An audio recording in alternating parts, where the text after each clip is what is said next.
والشروط التي نص عليها قانون الانتخابات الأخيرة حيال نسبة 4% وآلية جمع التوقيعات.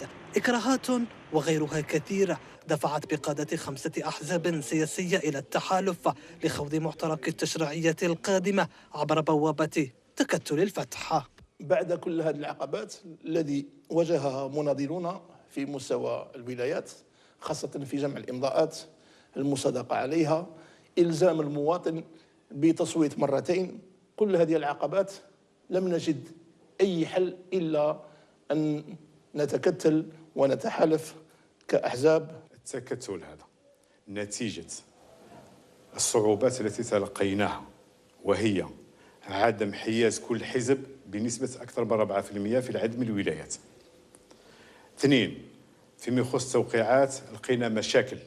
نعم، هناك بعض من الولايات وهنا جهة يقدروا يجمعوا التوقيعات ولكن غير كافي، وهذا حتم علينا باه ندخل في تحالف. هذا التحالف السياسي الذي تأسس لتجاوز كل العقبات تراهن عليه القيادة الجماعية لتحريك الأغلبية الصامتة من الجزائريين لصنع المفاجأة خلال تشريعية 4 مايو.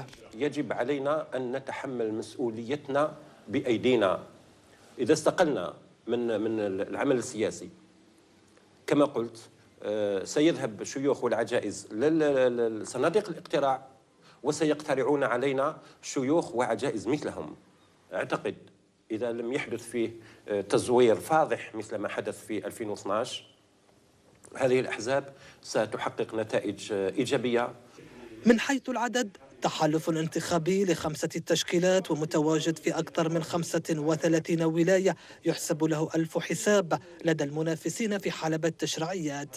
لكن وعلى الميدان مصداقية تكتل الفتح ستوضع لا محالة على المحك وفي ميزان قياس حجمها الحقيقي في استحقاق يوم فصل الجزائريين في هوية الوافدين الجدد على برلمان 2017.